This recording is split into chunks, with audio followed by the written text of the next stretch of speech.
This week's guest, Katherine Dean Mazerov, has this to say about the difference between her career as a journalist and writing her first novel, Summer Club. Being a writer my whole life, I've always just sat down in front of the computer and written. If and when I do my next book, I will do a much more detailed outline because it probably would have saved me a lot of time. Welcome to Writers' Voices with Monica and Caroline. I'm your host once again, after all these many years, Monica Hadley, and with me once again, after all these many years, is my co-host and mother, Caroline Kilborn, who's not getting any older. How many years is that? We are coming up on our 15-year anniversary doing this show.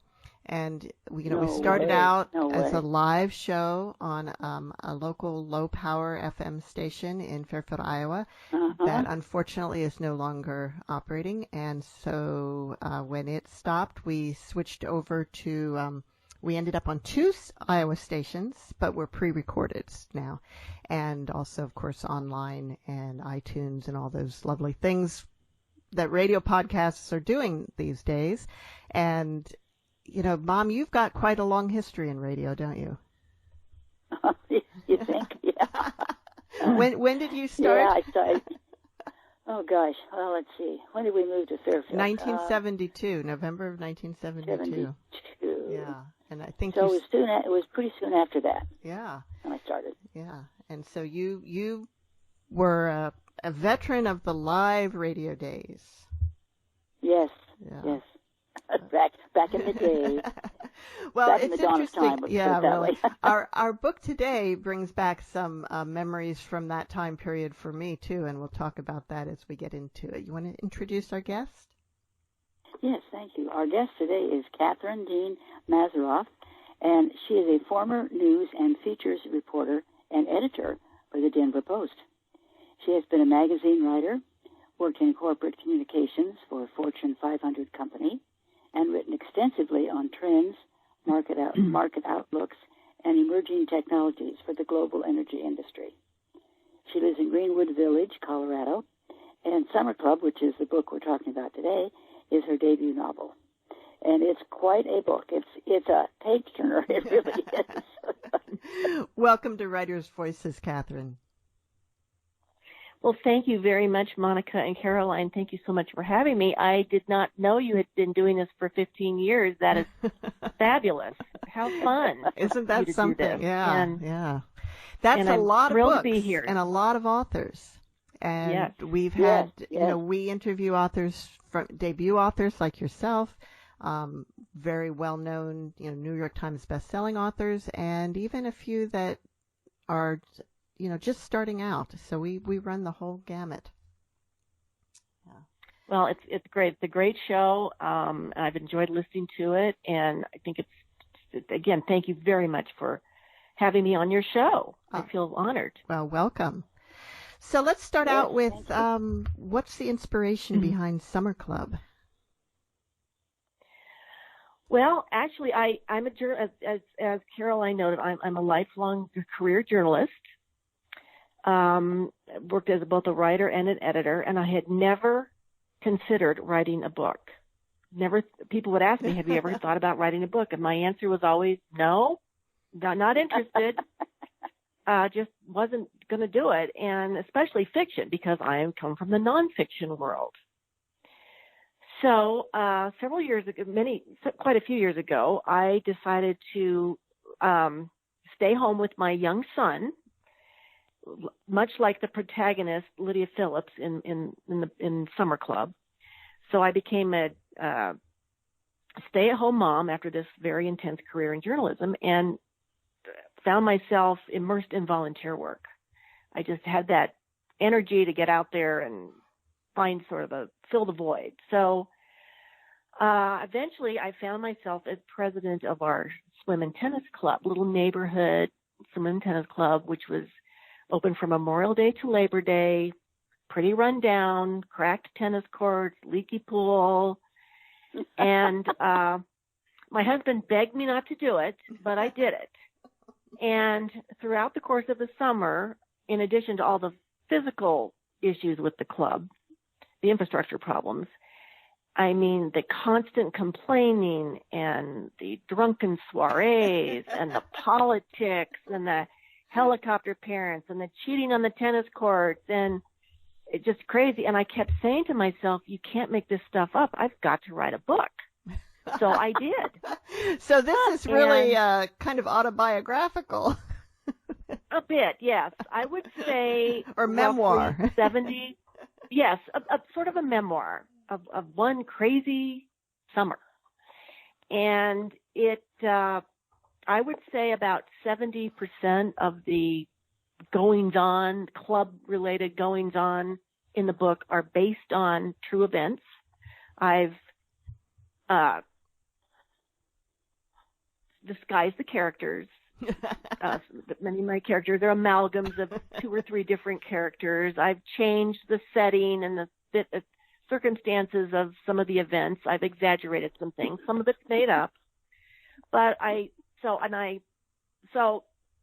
anyway, I started writing I guess it was about 9 years ago I started the book.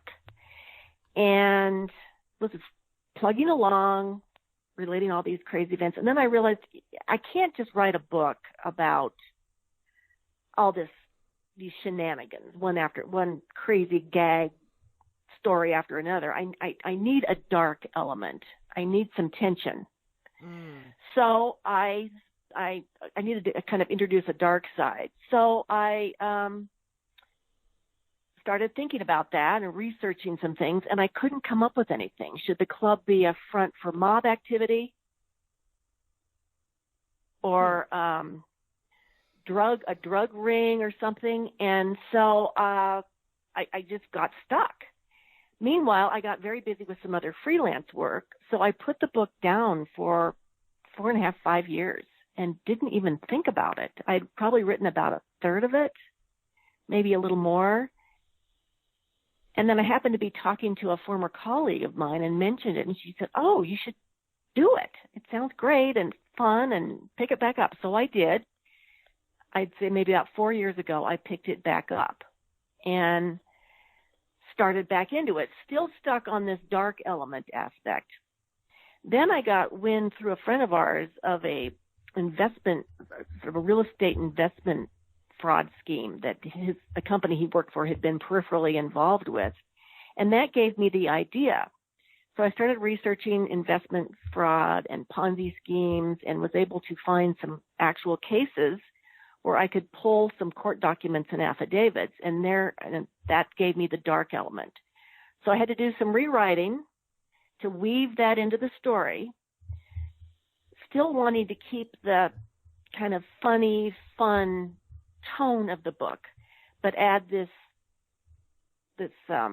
dark side. And so as the book goes on, there's increasing foreshadowing as to this terrible thing that's going on under the radar. And what happens is Lydia, the protagonist, the journalist, starts seeing all these things and going, what's going on here? And she cannot resist using her investigative reporting skills to unravel this mystery and basically staying one step ahead of the police to figure out the mystery. So now, that took that makes a lot of sense, because as I was reading, I was noticing, I'm thinking, okay, this is a really interesting story. It's really fun to read. Your details and the events that happen are so realistic, but where's the mystery? Because normally if there's like a death that happens, and you do right at the beginning foreshadow it in the prologue, I think, but then there's a long time before the crime becomes apparent, and usually the murder happens right up front, or the crime that's being investigated sort of is right up front, and then but in this case it gets woven in further along in the story. But what you just said makes perfect sense. Yes, it's kind of a slow burn. Yeah. Again, there's foreshadowing that increases as the book goes on, and I would say about a third of the way through the book, is when the story starts to arc and pivot to the suspense aspect. Right. Which is unusual for a suspense book.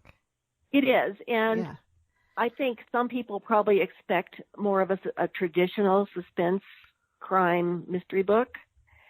But again, I started out, I wanted to keep the tone of the book, start out with leave it where I started out. Right. And not without losing that aspect of it. And I'm finding, interestingly, people are responding very much to the more of the antics side of the story because they've experienced it.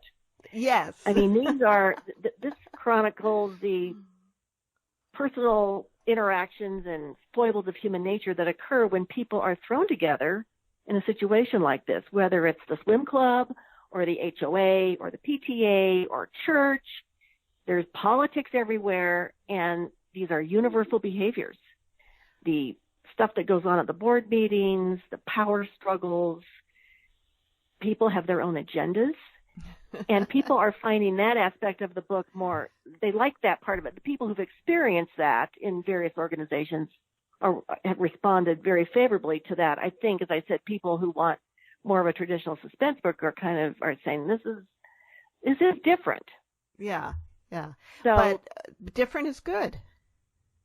Yeah, I that was my goal, was to sort of, again, weave it in while still keeping my original idea for the book. Exactly. And as I was reading, I'm like, well, even if nothing, because I'm like, okay, something really dramatic should be happening. But even if it didn't, it was fun to read. It was it really drew me in. Yeah, and then something dramatic does happen. So that's what I said to Page Turner, because you want to know what's going to happen next, So, well, thank you very much for saying that. There's one character that I want to know if it's based on a real reality, and that's Stacy. Stacy. Right. Stacy is the dog in the book, and she is an amalgam of our three family dogs, Stanley, Gracie, and Stella, all very spoiled rescue dogs. And some of the behaviors of the dog in the book are definitely in line with our spoiled dog's behavior. If we had lived across the street from this swim club, our dog, at least one of our dogs, would have been over there all the time in the snack bar and disrupting all the activities. So, but you didn't live across the street, so that didn't actually happen. We weren't close enough, but that's lucky you. Yes, lucky me. I know that would have, made things really crazy. But anyway, so it was fun, and my current dog thinks it's all about her, and she wants her own Instagram account now. So. Oh, well, that's not a bad idea. So one of the reasons that I said this brings back memories for me is that when I was, up until I was about 13 or 14, when we moved to Iowa, we lived in a small town in Pennsylvania, and we did belong to the swimming pool. It was not a public pool, but it was more like a private club like this, except it was only swimming. It didn't have tennis or anything like that, and there wasn't a clubhouse, but there was a little snack bar, and it was a little run down, and we did have the Memorial Day kickoff and the Labor Day final and the games. We didn't have the beer dive as far as I know, but we did have a greased watermelon dive. That would be a good one. Yeah, they put a greased watermelon in the pool, and all the kids jump in and try. Whoever gets the watermelon out gets to share it with their friends. Really, everybody, but yeah. So it really brought back a lot of memories for me as a kid, and believe me, at that point in time, this is pre-helicopter parent days. All of the kids got dropped off at the pool to spend the day without any adult supervision. From I think you had to be 8 at least to to be there without an adult, if I remember correctly.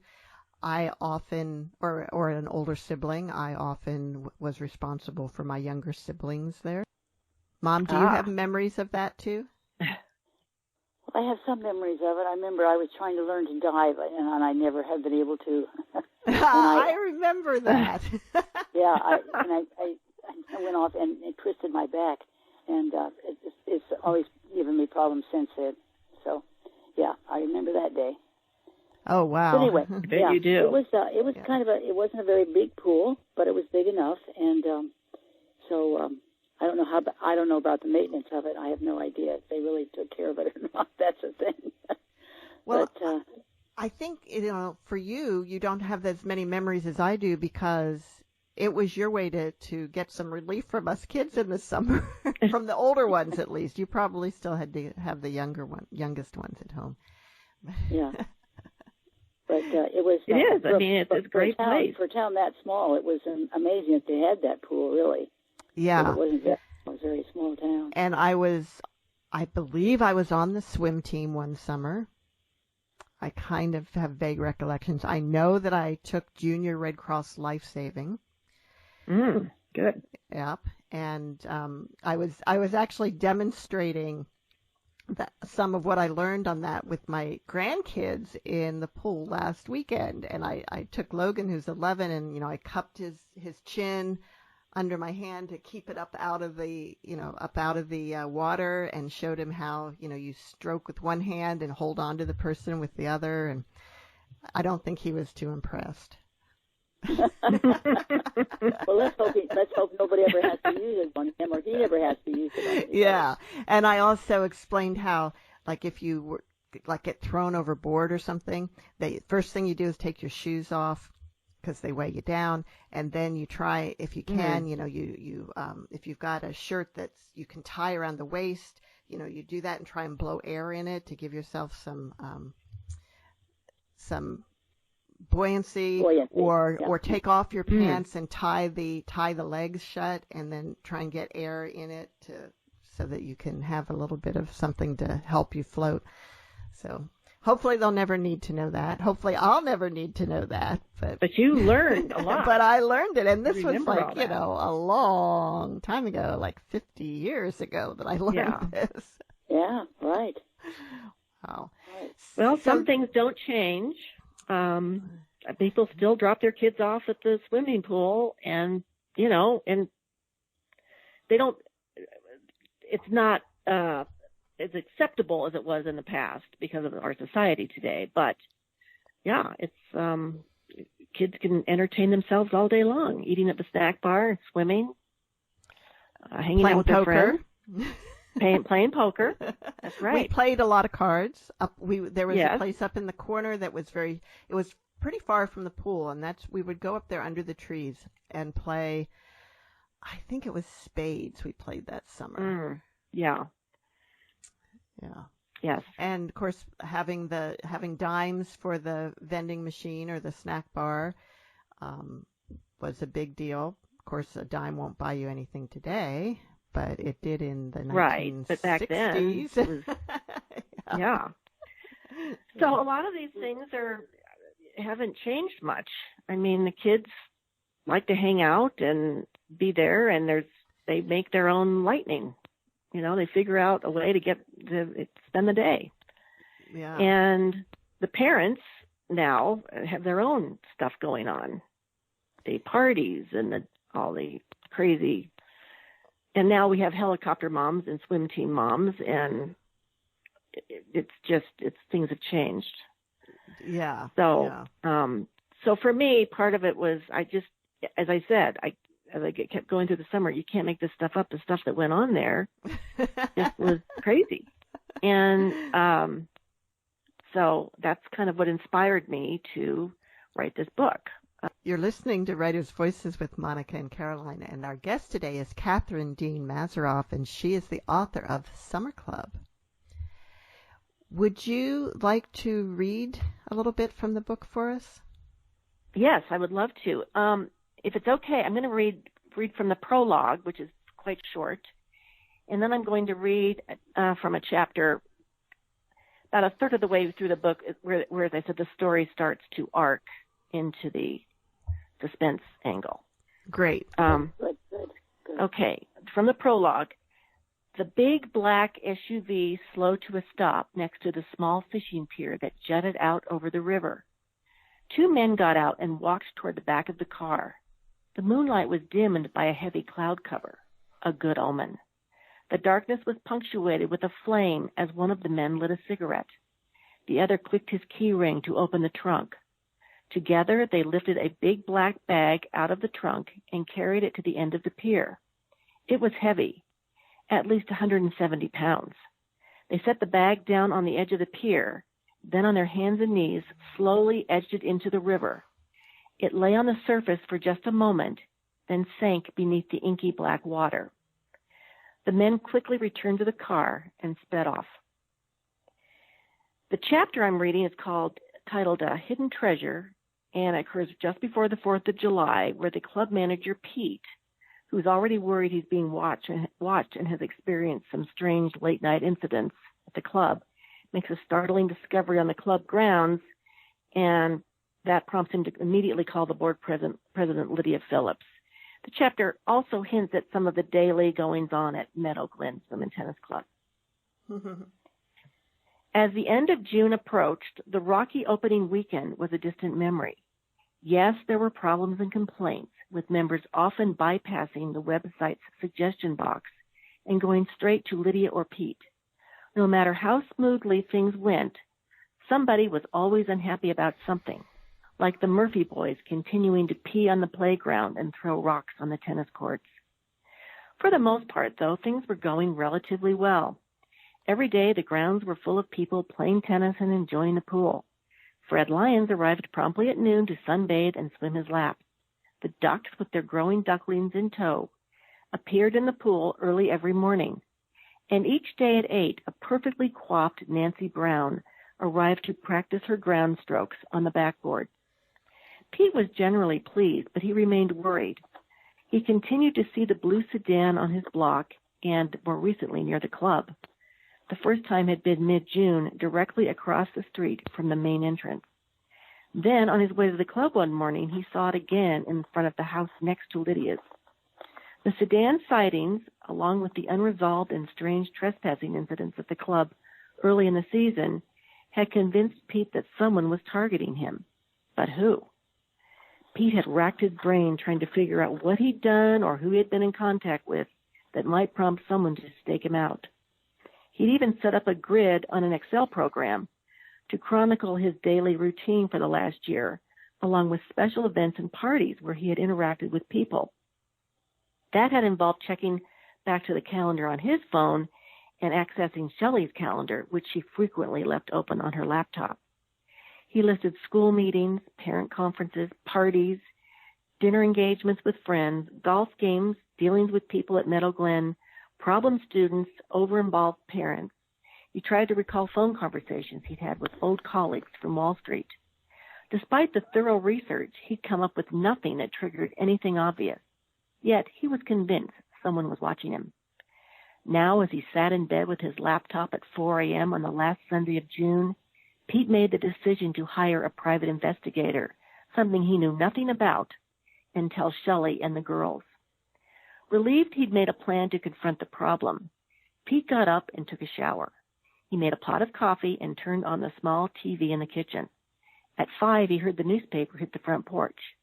In what had become a morning ritual, Pete slowly opened the front door and peeked around the frame. He took a step onto the porch and glanced up and down the street. No cars. Thankful but tired, he went back to the kitchen and prepared himself an omelet, bacon, and toast. Then he was out the door, headed for Meadow Glen. Pete had taken the earliest shift, as Sam had been on duty for steak night.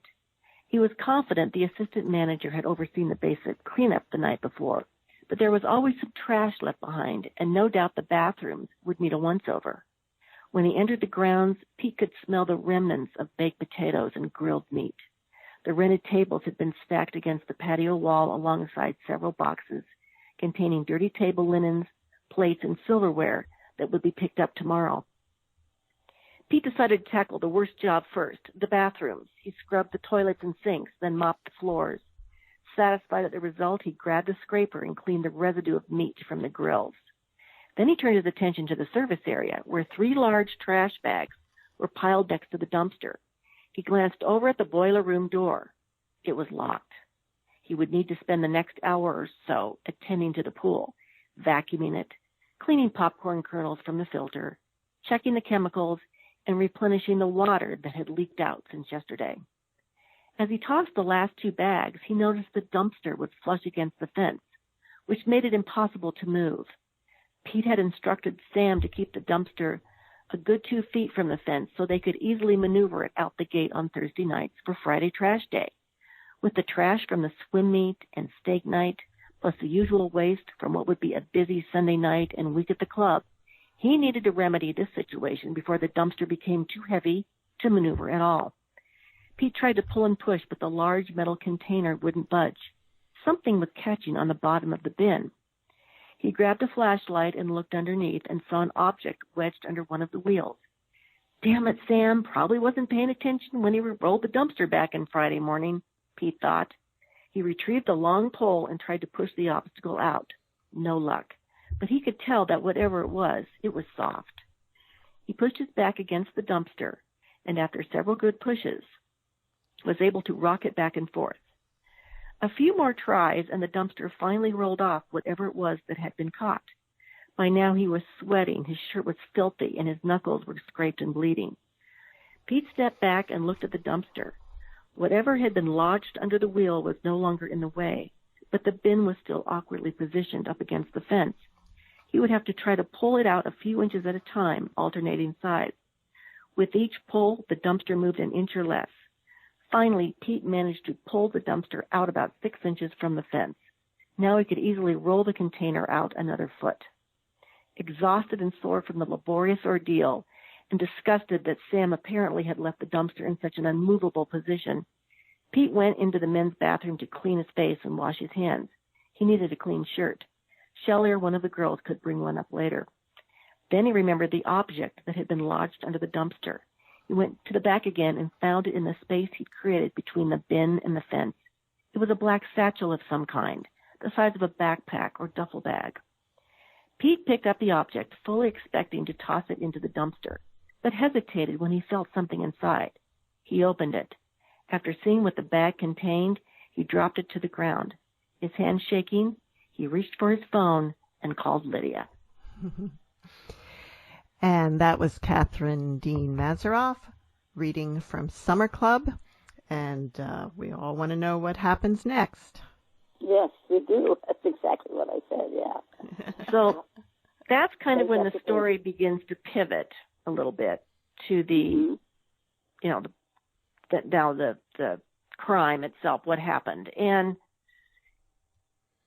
in keeping the book the kind of the same sort of fun, crazy tone of the book, I deliberately did not get too graphic, didn't get into forensics.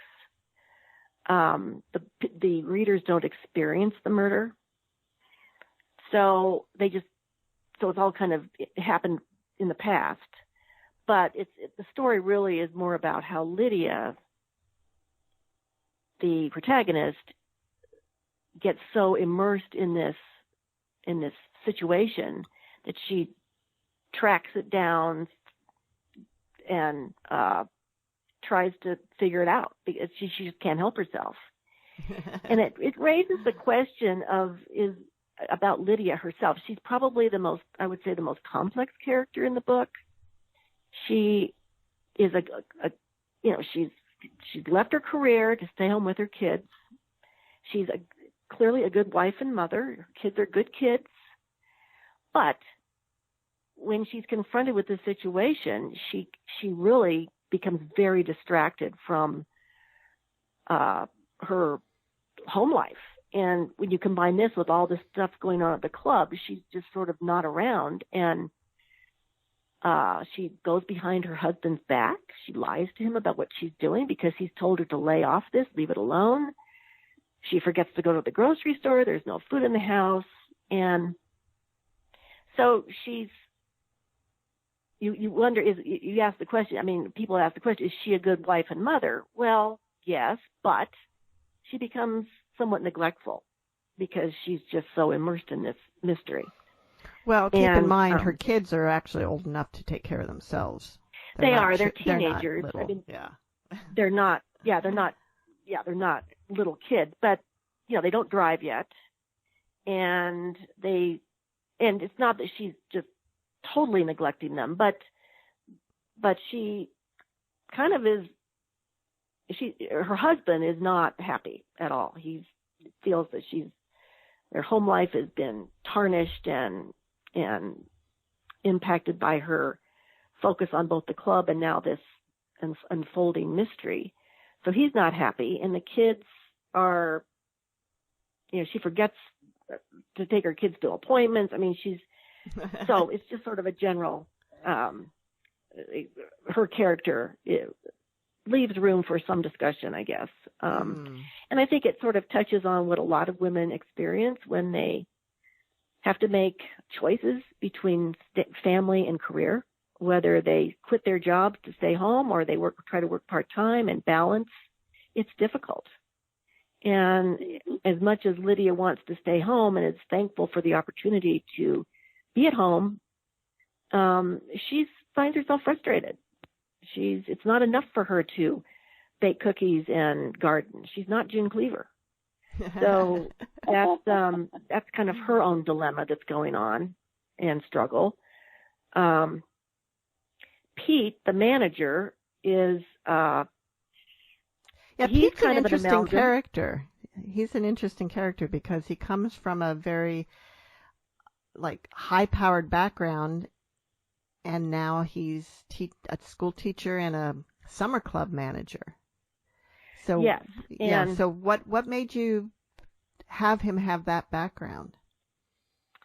Well, a lot of the managers of these summer clubs are teachers because they basically have the summer off, or most of the summer off. And the manager at the club where we belonged, was a math teacher, AP math teacher, very bright guy who was just kind of looking to fill his summers. I heard about a swim coach at another area high school who had had a very successful career on Wall Street, attended high Ivy League schools, and at age 40-something retired. He was wealthy enough to retire and became the swim coach at this high school. So I kind of combined them to make Pete. And he's always wanted to be a teacher. He kind of did the Wall Street thing, made all kinds of money, and they live well. And he's kind of just he likes working with kids. He likes teaching, and he's enjoyed the challenge of helping to try to turn this facility around. The manager at our club was great. He came in. He's the one who said, you need to redo your baby pool. And that brought in all kinds of new members. He was great with people. He really made a huge impact on the club. So I tried to capture that as well in that character. So while on the surface, it would seem that Pete's an unlikely character, when you combine the two role models for it, it kind of happened. So Lydia has this volunteer job that takes up so much of her time. She's not getting paid for it. It's frustrating. She has to deal with all these issues and complaints. Why would anybody want to do that? That's a really good question. I think people get immersed in these volunteer jobs. You get on the board, you get involved, you get to meet people, and then you get asked to take on this role. And in my case, I had been in the newsroom at the Denver Post, which is on a daily basis, you're dealing with deadline pressure, breaking news, lots of egos, lots of temper tantrums from reporters, of fighting with editors, fighting with each other. And it was a very tense environment. And in the back of my mind, I thought, how hard can this be after that? come into this pool situation. I mean, I'm going to hang out at the club. We have a manager. I'm going to go to the club. The kids are involved in the activities. I can sit by the pool. I can play tennis. I'll have a few board meetings. How hard can it be? Which is a question that Lydia keeps asking herself throughout the book. How bad can it be? And the answer is pretty bad. Pretty bad.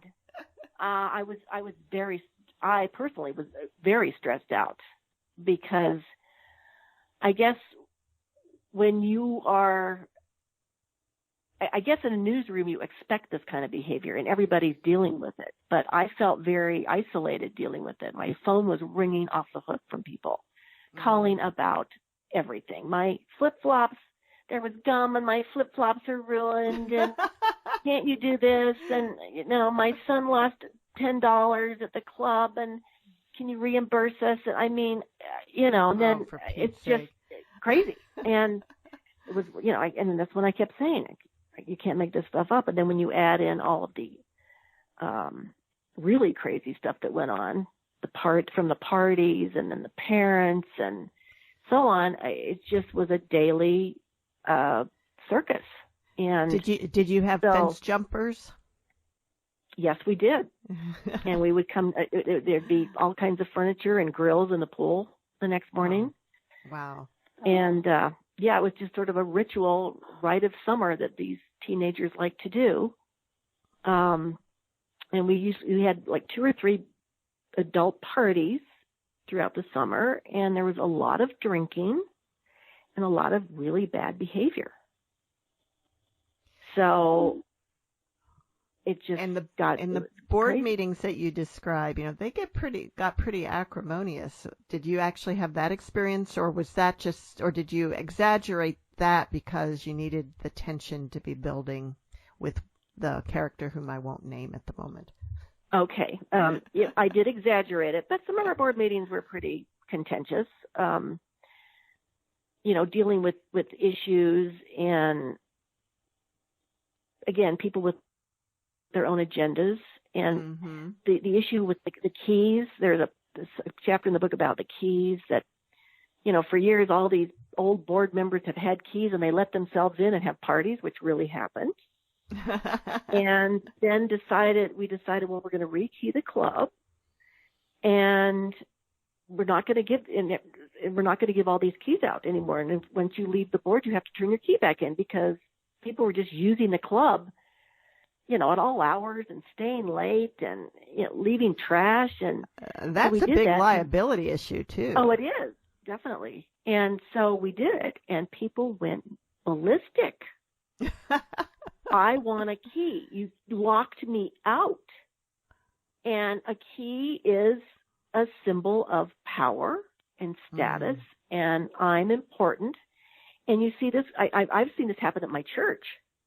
We had a burglary at our church last year, and we had to rekey it, and we put a burglar alarm system in, and people had all their keys taken away. Well, now more and more people are getting key fobs because they want that key. They want to be able to go in and whenever they want. And I mean, these are little things that people, that seem so trivial, but to a lot of people, they're really important. I've kind of avoided a lot of, what would you say, like community boards and so forth. I've been on some, and I know they're important, and I really appreciate the work that people do, but I've always found it frustrating because I'm an entrepreneur. I come from a background, where if I make a decision, that's the decision. But in this type of thing, like a club like this or any community thing, you can't just make a decision and enforce it. There's all this back and forth, and it's frustrating. Yeah, that's true. It really is, and you can't make everybody happy. Exactly. And it's just hard. And you think, this is a great solution. And something, well, wait a minute, I don't want to do it that way. I've got another solution. Well, here's why you can't do that. I mean, people would complain why they couldn't bring wine bottles in. Well, we can't have glass by the pool. And you have to explain this to people. If glass breaks, we have to close the pool.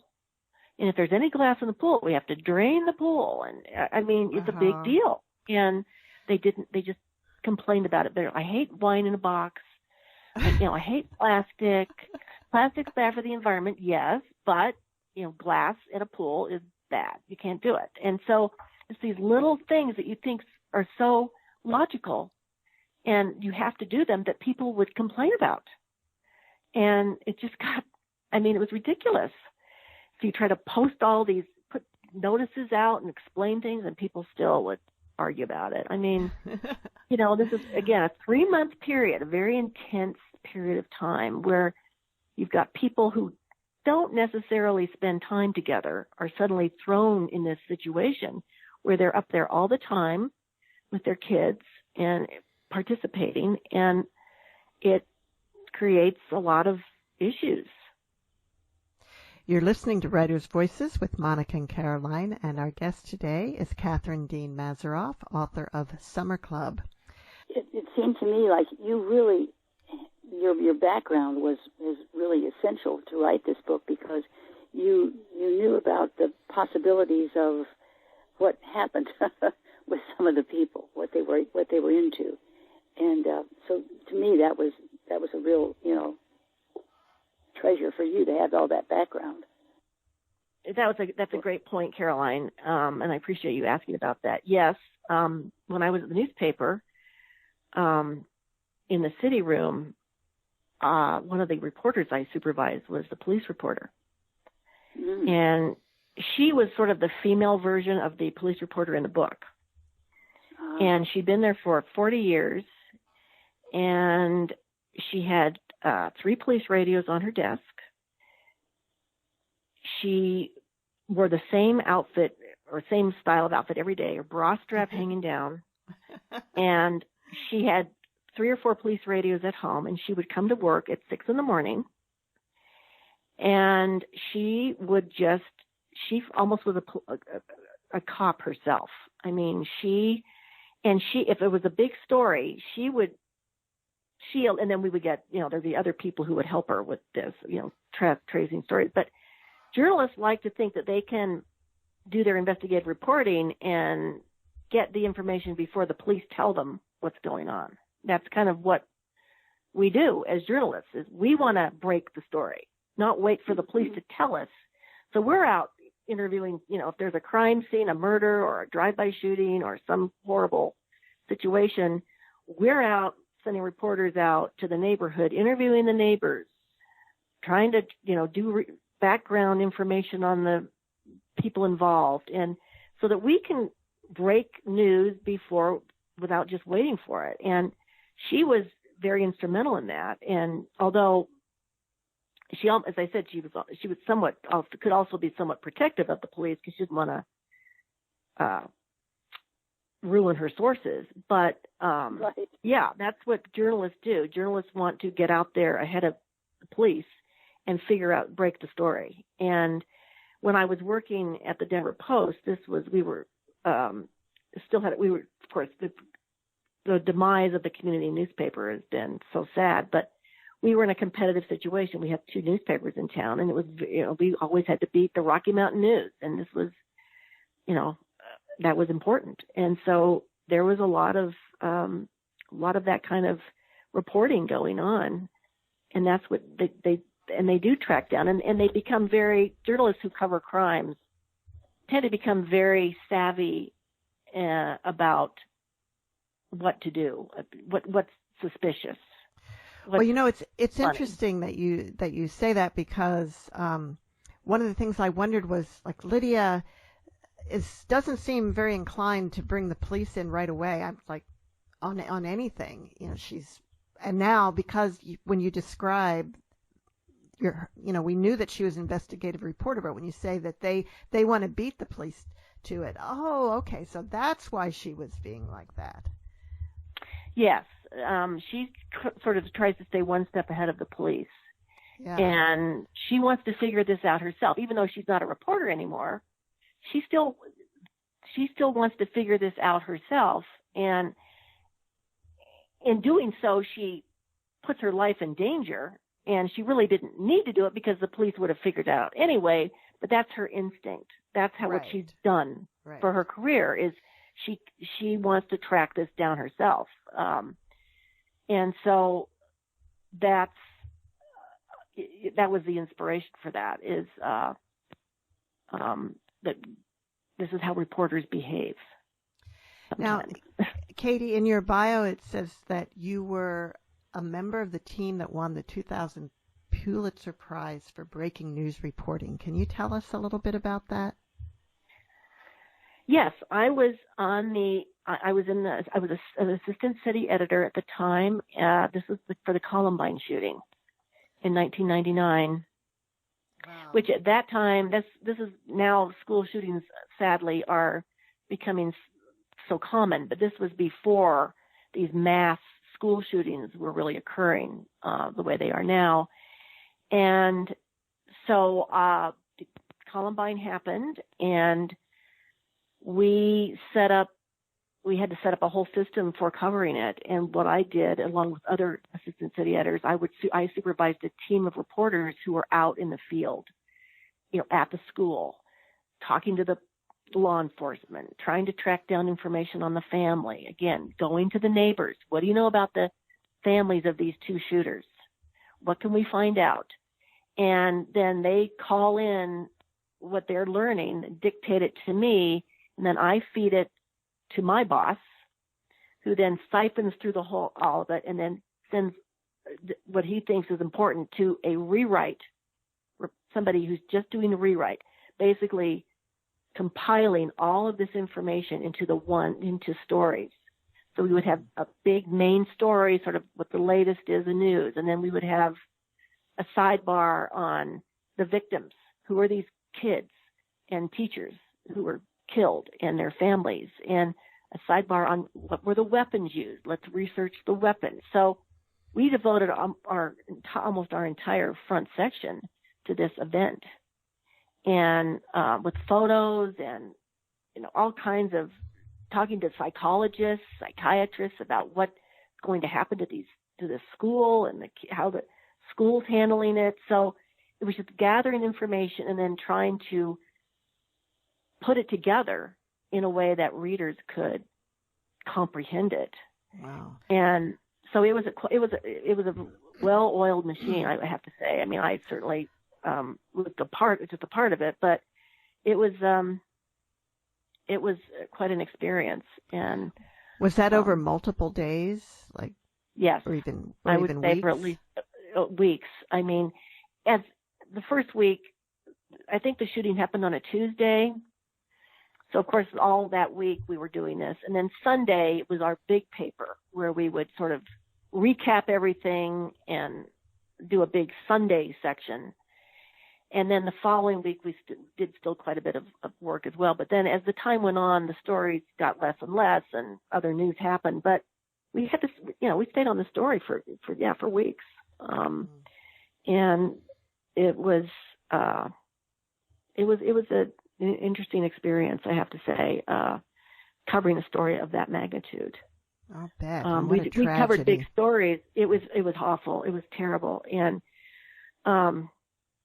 the fact that these two kids, these teenagers, had been plotting this whole thing in their bedrooms and had put weapons in the garage. And I mean, the parents, and that was one of the angles. Where were the parents? Who are these parents? Why? What's going on here? And we interviewed the mother of one of them, wrote a book about it later. Yes. And yes, she did. Yeah, and she was very open and honest, and had to have I had a lot of empathy for her. I did too. I saw her interviewed, and I mean, I'm sure she looks back on it and wonders. And I think she and her husband did divorce, I believe. Yeah, I think so. Because you deal with it differently. She and her husband were trying to process this differently, but yeah, it was a horrible tragedy, and it was the biggest story I had ever been involved in. And I've been, we've done some big stories. I was involved with the John Benet Ramsey murder, and the Oklahoma City bombing trial, and so. But this one was the biggest and the worst. I mean, it's just so sad. And it's just, So Katie, what are you going to continue writing books in this vein, or are you thinking of doing something else? Well, I do have an idea for another book in this vein, but I'm still thinking about it. I heard an author speak recently who said, you need to know how the book ends before you start writing. Yeah. And I don't quite know how the book ends, and I'm still thinking about it. So I think this time I learned a lot with this book. After talking to a lot of writers, there are certainly writers who work that way, but there are others who write to find out how the story ends. I have heard that too. And I kind of, this book was sort of like that. I didn't quite know how it was going to end. I mean, I didn't know how, I didn't know how it was going to end exactly, but I knew kind of how this crime and so on were going to get resolved. But as far as how it was actually going to end, I wasn't sure. I think I've learned a lot from this book. Being a writer my whole life, I've always just sat down in front of the computer and written, because when you work for a newspaper, you don't have time to do an outline and all that. So I'm very comfortable doing that. And even though I did have an outline for this, it was not a detailed outline. I mean, some writers have a 40 or 50-page outline. And I think if and when I do my next book, I will do a much more detailed outline, because it probably would have saved me a lot of time. I would have figured out very early on that how I needed to write the book, and do a better. It just would have made things a lot easier for me. So this has been a real learning experience. And I know some of the authors you've edited have written multiple books and series, and I am just bowled over by that. How prolific some of these writers are. So we'll see, but yes, I'm thinking seriously of my next book. I've got the idea. You kind of got the setting, same kind of general genre, but I've also thought about, do I want to write something else? Do I want to write some historical fiction, or if I love historical fiction? So, but this one's in my mind, so I'll probably do this one at least first and see what happens. Mm-hmm. How did you find a publisher? I chose to self-publish. I did not even attempt to find a mainstream publisher, because I've heard so many stories of writers I know who have spent years first trying to find an agent, then with an agent, trying to find the publisher, writing the book proposal. And I also know that, as I'm sure you do too, publishing is not what it used to be. There are so many books out there now, and I believe publishing is much more transactional than it used to be, in that often authors will, and I know somebody who wrote a book, agent loved it, shopped it around, and basically was told, we'll publish your book if you buy 10,000 copies. So after hearing some of these stories, and I also know a writer who's written for years crime books and had a publisher banned him for years, and then took a hiatus, came back, and all new people at the publishing company, and they said, sorry, by this time she's dealing with millennials. I can say that because I have one, but anyway, and so now she is self-publishing.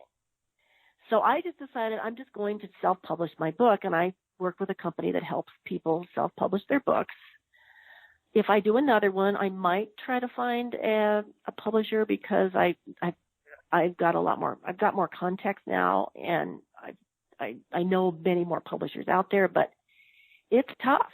It's tough, especially as a first-time author, to get a publisher unless you're famous. And so when was your book released? It was technically released last August, but I didn't launch it until October. Okay. I kind of waited. I kind of wanted to get some things in place. Of course, during the pandemic, it's been really tough to get into bookstores. I am in a couple of indie bookstores in Colorado, but it's made it a little bit harder to get it out there. So, I mean, book signings at bookstores are just not happening, or very rarely happening. Right. I mean, I think they were kind of starting to come back, and now lately they're a little more reluctant. But I'm still, I'm still out there, and more and more people have heard about the book, and I'm a member of several writers groups, and I've learned a lot from people in those groups. I've done a lot of book clubs, even on Zoom and in person. So that's been good for me. And so it's been, I can't complain. It's gone better than I expected, frankly. So, I think the book is resonating with a lot of people, and that's what I wanted. So. And you're working with a really good publicist, Books Forward. We've had a lot of books come from them. Yeah. They've been great. They've been really helpful. And so that's been a very good experience. And now, did you have professional editing, or, maybe because of your writing experience you didn't need it, but I felt your book was very well edited. Well, thank you. I did have they provided a copy editor. So not so much a developmental or content editor. I did have some beta readers, in other words, people who critically read my book and, who are avid readers and writers themselves, and who gave me very constructive advice. I did a lot of rewriting on this book. From the time of my first draft till it was published, it was 18 months. I thought my book was finished, and then I got the first galley proofs back, and I realized it was not finished. And I actually resubmitted the manuscript because I just went, wait a minute, what am I doing here? So, I did a lot of rewriting and editing. And I am an editor, but everybody needs an editor, even an editor. So, I agree. I agree. Yeah. Yeah. So it's been an experience, that's for sure. Quite a journey. Mom, do you have any final questions for Katie? Well, I just want to say that there's a lot of characters in this book, and all of them have a place, all of them have a part in it, and that's amazing to me that you can use that many characters. But of course, there are a lot of characters. Yeah. Did you keep thank you. Index cards on each character to keep them separate or keep them straight in your mind, or how did you do that? I had a list of characters that I would refer to all the time, and make sure I was identifying them correctly. I did have a lot of characters. I actually took some characters out of the book because I thought I had too many, and I do have a lot. The main characters, there are sort of a lot of secondary characters, but I kind of wanted to create the ambiance of this is a lot of people at this place. So right, absolutely. A lot of people, coming together and doing what they do. So well, Katie, we're out of time, and I want to thank you for being with us today. Well, thank you, Monica and Caroline, for this great opportunity. I love chatting with you. You ask great questions, and you've got a great show. And Caroline, do you have some closing words? Yes, I do, actually. Mistakes are a fact of life. It is a response to the error that counts. And the last sentence in this book is, after all, how bad can it be? That's referring to the next summer. It was an enjoyable read. It really was. Well, thank you, Caroline. I appreciate that, and I appreciate all your nice, kind words, and again, in this opportunity. Well, thank you, Katie, and see you all next week on Writers' Voices. Thank you.